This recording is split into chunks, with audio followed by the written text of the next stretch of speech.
चलो सुधा, जय कैंटीन में हमारा इंतजार कर रहा होगा। वैसे भी यहाँ की चाय पिए बिना मुरझाई तबीयत खिलती नहीं है। नहीं शरद, मुझे घर ले चलो। कई दिनों की थकावट अब अचानक महसूस होने लगी है। मैं आराम करना चाहती हूँ। ठीक है फिर तुम चलो, मैं जय के साथ एक कप चाय पी के आता हूँ। मतलब तुम मेरे साथ नहीं चलोगे? ओके, तुम इंतजार करो, मैं जय को बोल कर आता हूँ।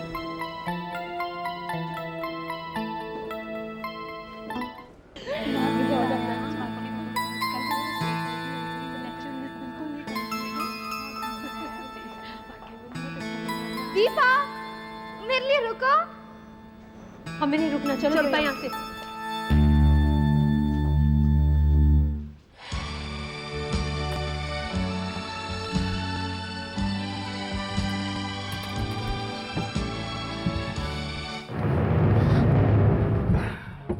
तुम यहाँ भी? प्लीज कुछ देर के लिए मुझे अकेला छोड़ दो। बैठी रहो। देखो, तुम फिर बहस कर रही हो। तुम्हें अकेला छोड़ने के लिए मैं तुम्हारे साथ नहीं हूं, और वैसे भी अकेले घर जाना खतरे से खाली नहीं है। गांधीनगर चलो।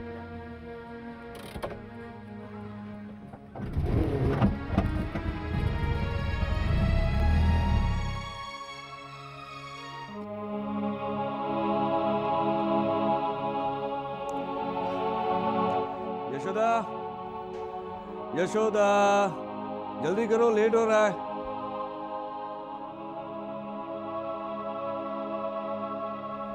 क्यों चिल्ला रहे हो?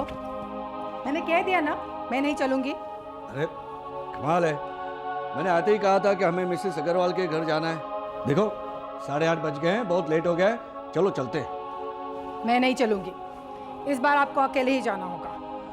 देखो ऐसी जिद मत करो, मैं तुम्हारे बिना अकेले कैसे जा सकता हूँ। क्या है कि तुम साथ होती हो तो मुझे एक मॉरल सपोर्ट मिलता है। अच्छा, अब आपको मेरे मॉरल सपोर्ट की याद आई?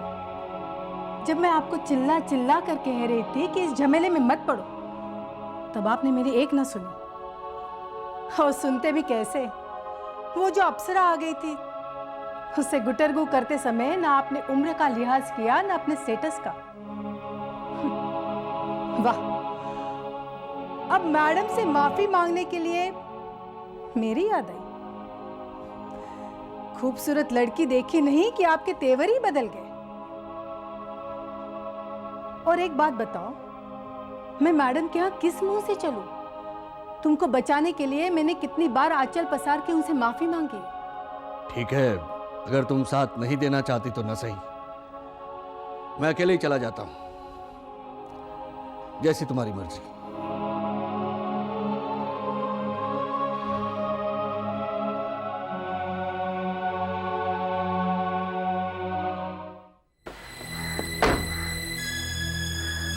जी, मुझे आपका संदेशा मिला था।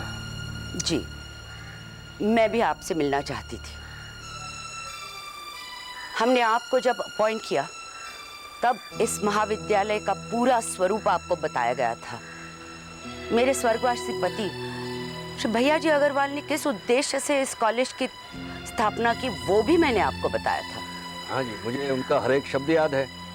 मैं कैसे भूल सकता हूँ इतनी महान व्यक्ति के महान विचारों को। उसी से प्रेरित होकर तो उन्होंने एजुकेशन के फील्ड में इतना बड़ा कदम उठाया था। इंसान की भी एक अजीब टेंडेंसी होती है मिस्टर लेले, अपने पुरखों से विरासत में मिले धर्म ग्रंथों, विचारों और व्यवहारों को तो रोज पढ़ते हैं, पर मुझे पता नहीं उस पर अमल क्यों नहीं करते। मैं आपसे बिल्कुल सहमत हूँ मैडम, लेकिन वो ऐसा क्यों करते हैं इसका उत्तर मुझे अब तक नहीं मिला।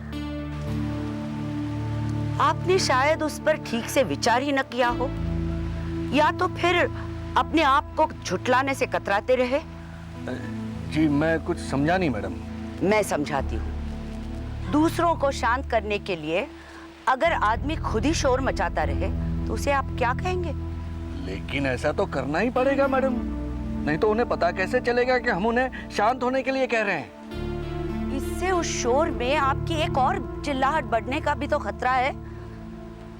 माननीय भैया जी के विचारों का अगर आपने ठीक से अध्ययन किया होता ना, तो आज आपको यहाँ बुलाकर मुझे ये कहने की जरूरत महसूस नहीं होती कि आप उनके विचारों की रक्षा करने की बजाय उसमें और सेंध लगा रहे हैं। राम राम राम राम, मुझसे ऐसी क्या गलती होगी? मेरे पास इस बात का सबूत है कि आपने खुद प्रेस वालों को बुलाकर कॉलेज में हुई घटनाओं की खबर दी। नहीं नहीं, ये सरासर गलत है। किसी ने आपको मेरे विरुद्ध भड़काया है। मिस्टर लेले, मैं कोई दूध पीती बच्ची नहीं हूँ कि कोई भी अपने विचार मेरे दिमाग पे थोप दे। सॉरी मैडम, मेरा कहने का मतलब ये नहीं था। आपका जो भी मतलब रहा हो, मेरी बात ध्यान से सुनिए। आपके जो भी व्यक्तिगत मतभेद हो किसी के भी साथ, उसका परिणाम कॉलेज को भुगतना पड़े, ऐसा आप कुछ नहीं करेंगे, क्योंकि कॉलेज किसी की प्राइवेट प्रॉपर्टी नहीं है। जी मैं समझता हूँ मैडम। आप समझे तो ही बेहतर है। मेरे मन में जो आपके लिए और प्रोफेसरों के लिए आदर भावना है, उसे मेरी कमजोरी ना समझा जाए। बस अब इस बात को अधिक स्पष्ट करने के लिए समय नहीं है, और आगे भी ना आए तो बेहतर हो। आपको कुछ पूछना है? जी नहीं मैडम, धन्यवाद। ठीक है, कॉलेज की चीफ ट्रस्टी की हैसियत से मैंने मेरी बात कह दी। अच्छा तो मैं चलता हूँ। जी नहीं, अभी नहीं। मैंने तो अभी मेरी एक जिम्मेदारी पूरी की है। दूसरी जिम्मेदारी जो गृहिणी की है वो पूरी करनी है ना। आप यहाँ से कुछ लिए बगैर नहीं जाएंगे। ठहरे, मैं चाय भिजवाती हूँ।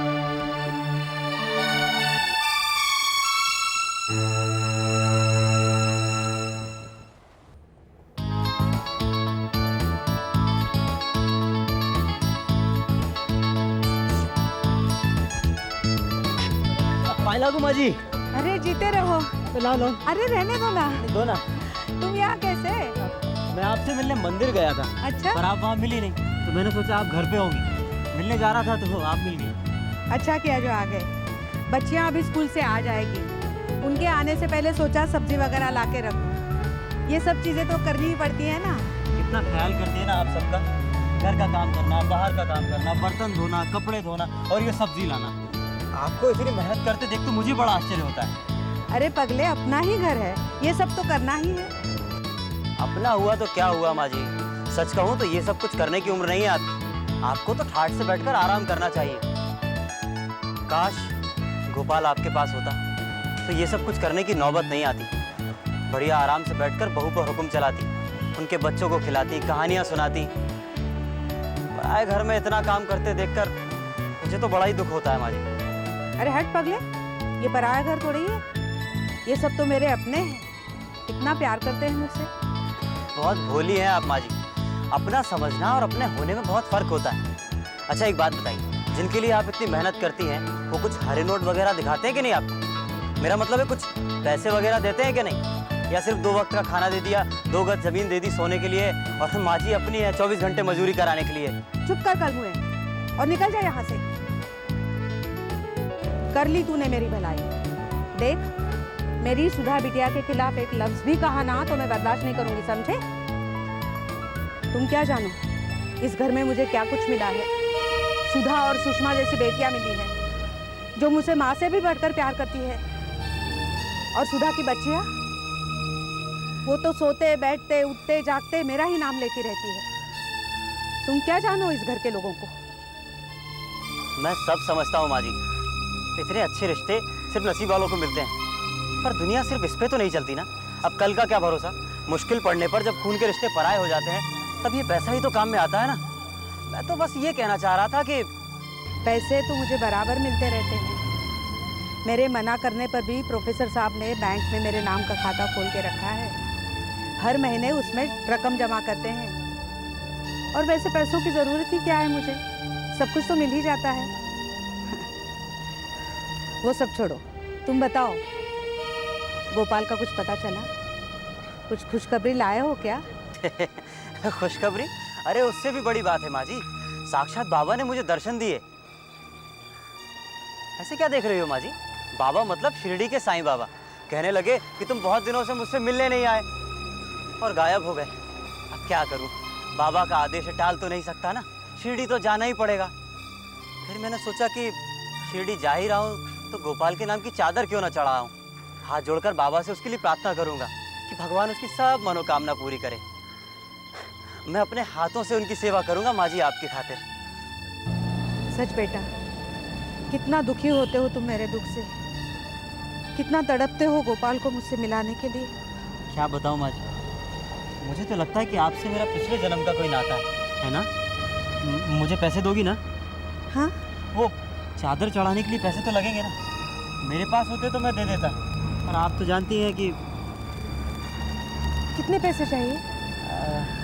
1000 रुपये में काम हो जाए। 1000 रुपये? 1000 रुपये तो मेरे पास नहीं है। कितने हैं? 700 के करीब होंगे। चलेंगे, हो जाएगा। तो मैं जाऊं? अच्छा बेटा, ये लीजिए, आशीर्वाद दीजिए बस। भगवान तुम्हारा भला करे। हाँ हाँ, शिरडी से मैं आपके लिए प्रसाद लेके जरूर आऊँ। जरूर आना। मैं जाता हूँ। अच्छा, चल। एक बात नहीं समझ में नहीं आई सुधा, तुम घर ही में मुझे चिट्ठी लिखती हो और मेरी किताब में डाल देती हो। जब मैं कॉलेज में लेक्चर के लिए किताब खोलता हूँ तो मुझे तुम्हारी चिट्ठी मिलती है। पहले तो मैं घबरा ही गया था, अभी अभी एक मुसीबत से छूटा नहीं हूँ कि दूसरी। तुम मुझे ऐसे ही घूर के देखती रहोगी या कुछ बोलोगी भी? पहले खत्म कर लो तो ना, सब कुछ कह दिया या और कुछ भी बाकी? कम ऑन सुधा, मेरी डीसीपी के साथ अपॉइंटमेंट है, मुझे जाना है, बहुत जरूरी, देर हो रही है। तुम्हारी बात मैं टाल नहीं सकता था, इसलिए आ गया। अब जल्दी जल्दी बताओ क्यों बुलाया मुझे? ठीक है, अगर तुम्हें काम है, इतना अर्जेंट है तो तुम जाओ ना, बेशक जाओ। लेकिन मैं यहाँ थोड़ी देर और रुकूंगी, क्योंकि मेरा एक बहुत ही पुराना अजीज दोस्त यहाँ पर मुझसे मिलने आने वाला है। तुम जाओ, डीसीपी से मिलना है ना, तुम जाओ। Professor Sudha Dikshit, head of the department economics, ये चक्कर क्या? अगर तुम्हें अपने दोस्त से ही मिलना था, फिर मुझे यहाँ इतना अर्जेंटली क्यों बुलाया? एंड बाय द वे, कौन है तुम्हारा ये अजीज दोस्त? शरद दीक्षित। बहुत साल हो गए, नहीं उससे कहीं मुलाकात हुई और नहीं वो कहीं दिखाई दिया मुझे। लेकिन मैं जानती हूँ, मेरे बुलाने पर वो यहाँ जरूर पहुंच जाएगा। जो भी काम धाम हो ना, उसे छोड़कर वो यूं बिन डोर खींचा चलाएगा। आप जाइए ना, लेकिन हाँ, अगर वो आपको कहीं रास्ते पे मिले तो उनसे जरूर कहना कि आपकी एक बहुत पुरानी दोस्त आपका इंतजार कर रही है, वहीं जहां हम हमेशा मिला करते थे। सुधा, यू आर द अल्टीमेट। अरे वाह, ये हुई ना बात। थैंक यू प्रोफेसर शरद दीक्षित, आपने मुझे मेरे उस दोस्त से मिला ही दिया ना। अल्टीमेट, यही शब्द है जो मुझे उससे करीब ले जा सकता है। अल्टीमेट। याद है, जब भी तुम मुझसे कभी भी हैरान हो जाते थे तो तुम यही शब्द इस्तेमाल करती थी। सुधा, यू तो तुम तो बिल्कुल अल्टीमेट हो ना। वाकई तुम्हें सब कुछ याद है।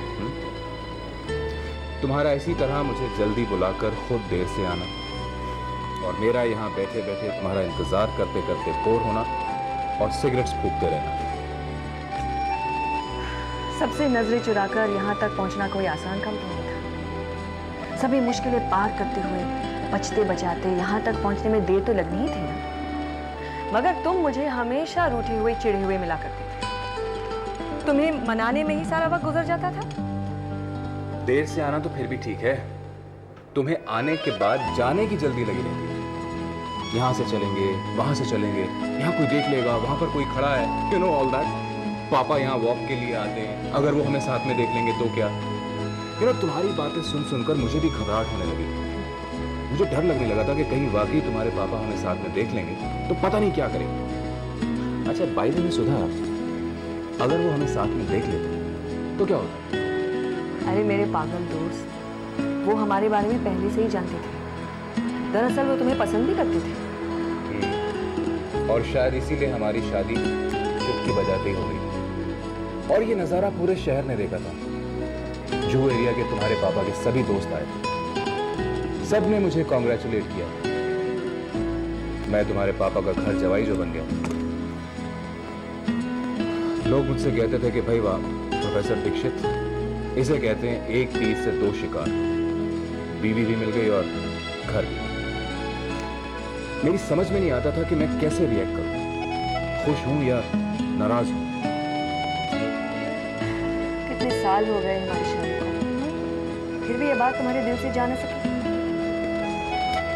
खैर, शादी के बाद शुरुआत के कुछ दिनों तक सब कुछ ठीक था, मगर उसके बाद मेरा वो दोस्त यूं ही खोने लगा बीच में। और अब तो नौबत ये है कि महीनों भी जाते हैं मुझे उसकी शक्ल देखे हुए, फिर भी उससे मुलाकात नहीं होती। प्लीज प्रोफेसर दीक्षित, मुझे मेरा दोस्त वापस दे दो। बहुत बड़ा एहसान होगा आपका मुझ पर।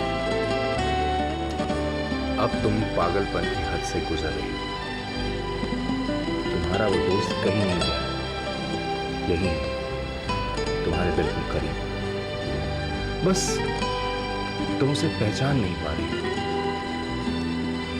पिछले कुछ दिनों में एक बात तो जरूर हुई है हमारे बीच, हम अब इस रिश्ते का विश्वास खोते जा रहे हैं। सुधा, दिस इज नॉट गुड। कहीं ऐसा ना हो कि हमारा ये रिश्ता कमजोर पड़ जाए। I'm sorry शरद, सुनीला के मामले में मैंने गलती ही की तुम्हें पहचानने में। गलती थोड़ी नहीं मैडम, सारी की सारी गलती तुम्हारी है। और हमेशा यही होता है, तुम गलती करती हो, बाद में तुम्हें बात की सच्चाई मालूम पड़ती है और तुम सॉरी कह देती हो, और फिर सुधा और शरद दीक्षित खुशी खुशी साथ साथ रहने लगते हैं, जब तक कि कोई नया मसला पैदा नहीं हो जाता। Again same problem, sorry and just forget it.